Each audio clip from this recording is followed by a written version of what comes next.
everyone. This is going to be just a mixing video for this part, and this will be posted for anybody that's new to resin, or that, you know, I don't mix a lot by hand because I have arthritis and other issues, medical problems. So I use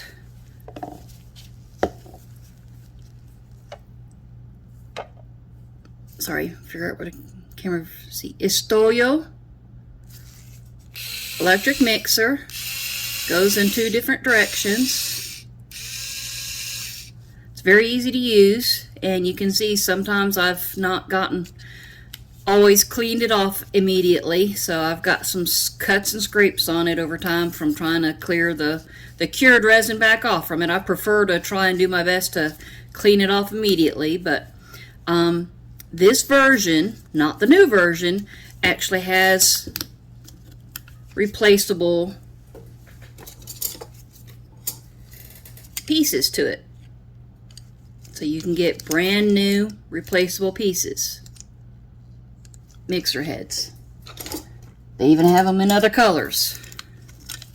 One of them was came with it because it came with 2, and then I bought a 3-pack, and it was the, let's see,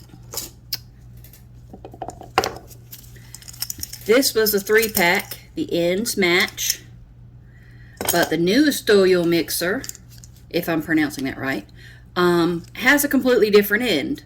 So even these from the original Istoyo mixer won't fit into the new version, which is a shame because you don't have to hold the buttons in to use it.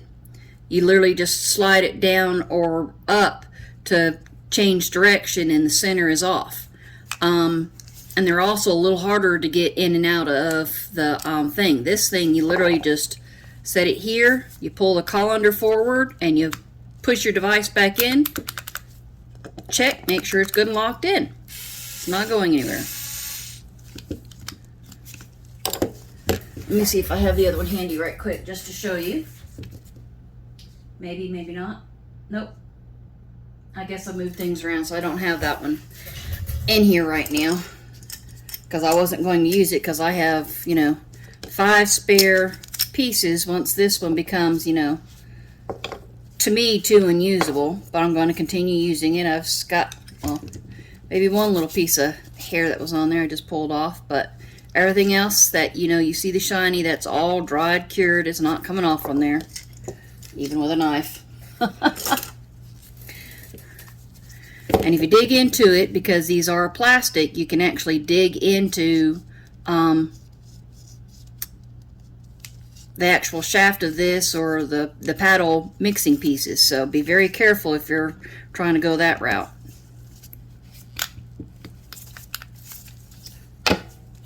I'm going to need to mix up 14 ounces total. I use Letsresin brand epoxy, so I need 7 ounces of B and then 7 ounces of A for a total of 14 ounces. It's Letsresin is measured by volume, not weight, for their regular epoxy resin. Now, I do know their silicone is measured by weight, and the new casting powder is measured by weight. So that's completely different system setups. Alright, let me get... I also have a digital timer, and I have preset to... Well, it's at 5:09, but it's usually 5:10 because I had it started and stopped earlier. I need to get a new battery for it. It's starting to get dim on me, but I have it set for 5 minutes and 10 seconds. Letsresin recommends, you know, about 4-minute mixing time. I can't remember exactly off the top of my head. I just, because I know I'm slower at moving and stuff and switching things out, I set mine for 5 minutes and 10 seconds for the regular resin or the deep pour. Does not go for the polyurethane. That stuff needs to be mixed up in about 20 to 40 seconds, because you will only have about another minute after that to get it completely poured before it starts setting up. If you add no color to it. If you add color to the polyurethane, that actually starts to, certain colors, it starts to slow down the curing process by a little bit, not a lot. But we're working with the regular Letsresin. Let me move this out the way. Letsresin's epoxy resin, 1-to-1 ratio. I buy the bigger containers.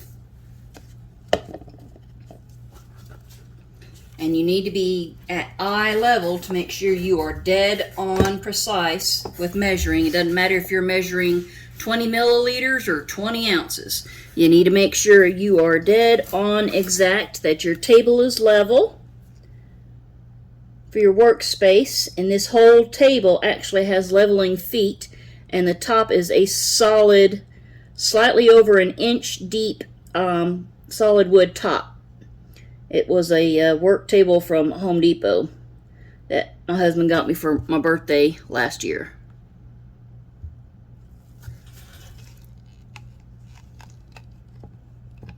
Clean off any little drips. Make sure you only have one bottle open at a time so you don't accidentally put A top on B bottle or B top on A bottle and then you can't get into your resin.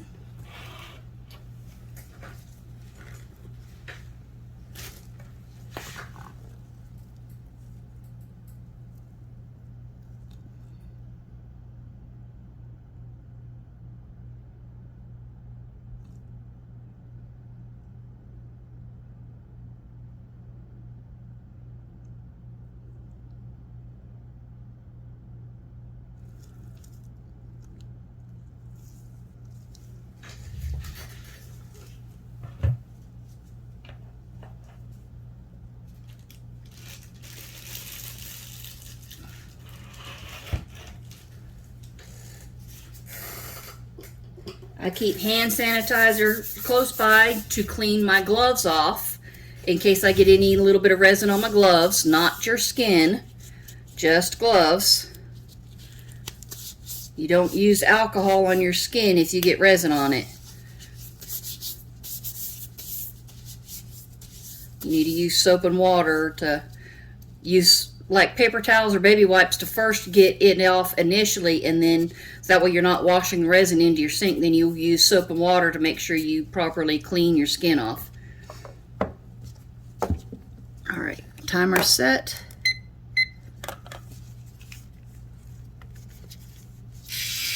And like I said, I'm slow. That takes me, a few seconds just to get things going. And I also, move it around. I don't just hold it in the center. I move it around along the sides, the bottom, to make sure I'm getting it completely incorporated. I even do a bit of an angle to make sure the B and the A get mixed up really well. Turning the cup. Just make sure you don't get your the paddles pulled out, because you will introduce a lot more bubbles that way. Yes, this does introduce some bubbles. A lot of people are getting the Resinartist machine, airless machine. I bought an actual vacuum chamber, which was literally only a few dollars more, and it's a 3-gallon capacity pot, so I could put a lot more, bigger containers of resin into it.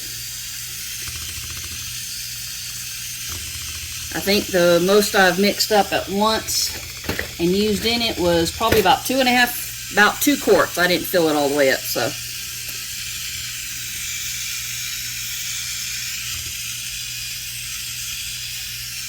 And as you can see, there's lots of streaks in here.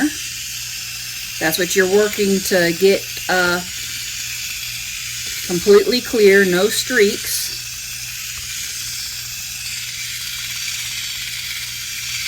And even if it looks clear and you still have time left, go for your full time. I honestly can't remember what Letsresin. It's either 3 minutes or 4 minutes. But like I said, with me, I'm slow moving with my disabilities, so I make sure I add extra time in for mixing, as well as, taking this off to switch out to use the hand mixer.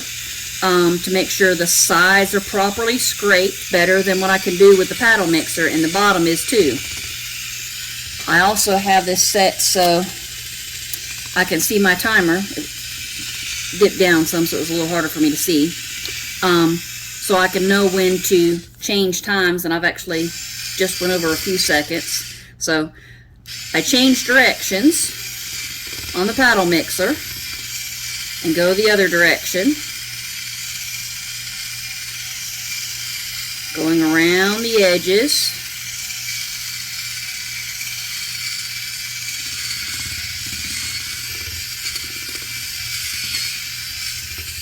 And even with the mixer, you can see there's some bubbles, but Letsresin is really good about, you know, the bubbles self-popping, and you can always add that aid in bubble removal if you don't have a vacuum chamber or the Resiner's airless machine or anything that, you know, you can do that helps with that. There's some people like heat. I don't, unless it's a actual like the HDPE molds that are the hard plastic, but you have to use silicone release spray in those. Otherwise it will be extremely difficult to get your project back out, and you can damage the mold or your project trying to get it out if you do not use silicone release spray in a hard mold. These are silicone molds. You can still use silicone mold release in them. It will aid in keeping them lasting longer. These ones are some that I will be using, are some older ones, and I have to do a top coat on them because when they came in, you know, scrunched together, and so there's lines on there, so I still have to do a top coat on it later anyhow. Alright, that's enough of that part. Let me move one thing out of the way.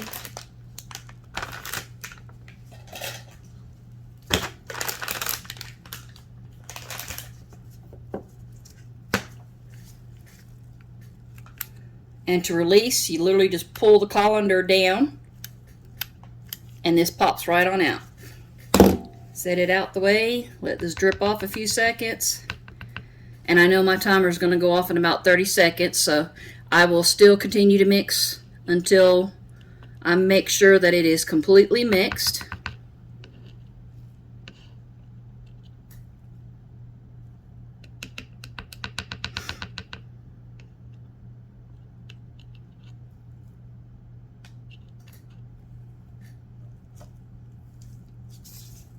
Make sure nothing on the hands. Yep, I know that.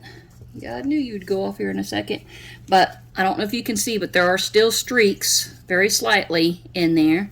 So I'm going to use the hand silicone mixing tool to scrape the sides really well. Any parts up top that didn't get incorporated down.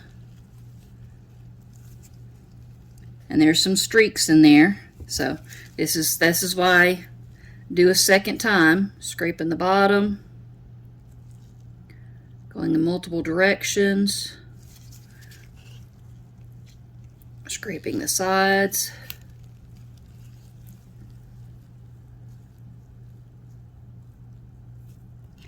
even scraping the tool off to make sure there's nothing on it, which is hard, you can't quite do with the paddle.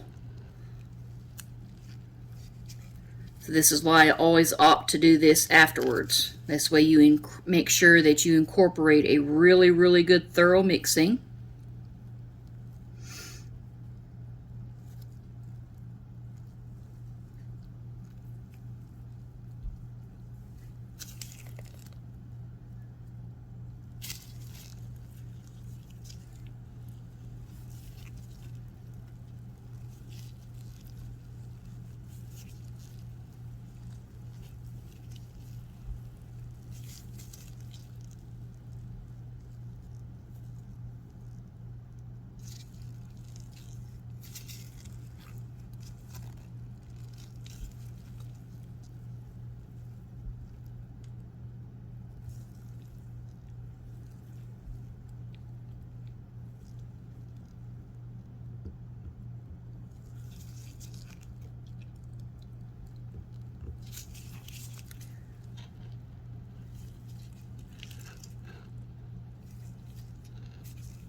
And other than a few bubbles, there is no more streaks.